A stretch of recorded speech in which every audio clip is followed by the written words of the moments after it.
This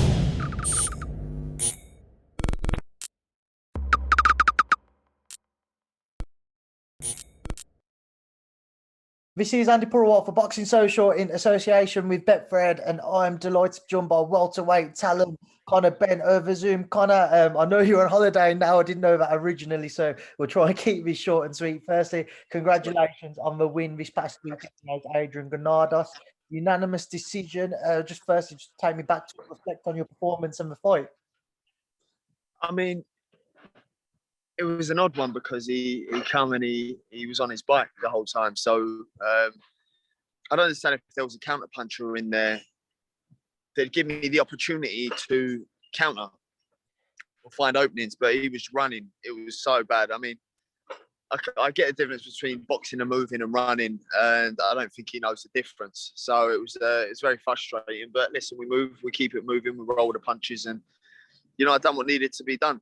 No one has won unanimously and as convincingly as that when he fought Broner, Porter, and Robert Easter. So we took off the boxes.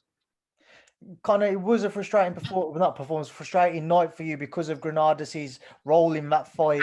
But with it in mind, you've obviously managed to pick up 10 rounds, and it was something which you and Tony, more so Tony, said he'd like to see from you to pick up those extra rounds. Is that the benefit of going the distance on Saturday night? Yeah, definitely. I mean, the rounds are so valuable, and I needed the rounds. But every time I do rounds, I show progress. So there was a lot of mistakes made. Fell in.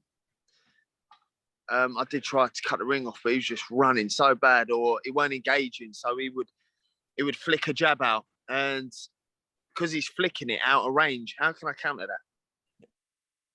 I can't counter that. A flick jab. He wasn't in range at all for anything.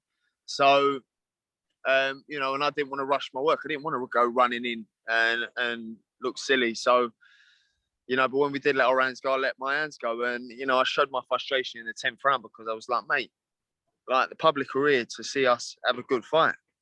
I'm frustrated, not because he's moving. I don't he can do what he wants, but it was the last 10 seconds of the fight. I thought, mate, like, sort it out.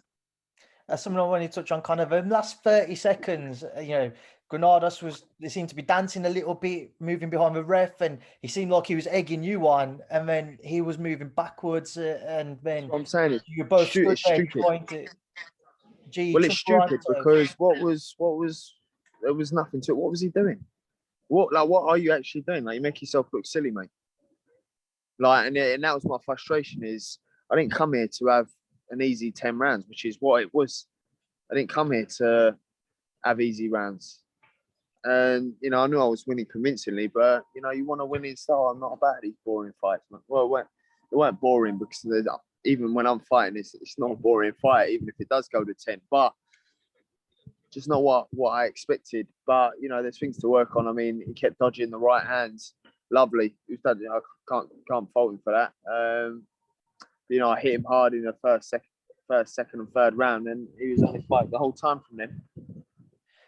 Conor, just with it as well, I saw the video of Adrian Granados jumping in your post-fight interview on another outlet afterwards, and he was convinced that he won. How much of a shock was it for you to hear what he had to say about your fight with him? Oh, it's just funny. It's so delusional. Like, so delusional. It's mind-boggling. But let him think what he wants. Ain't no skin off my nose.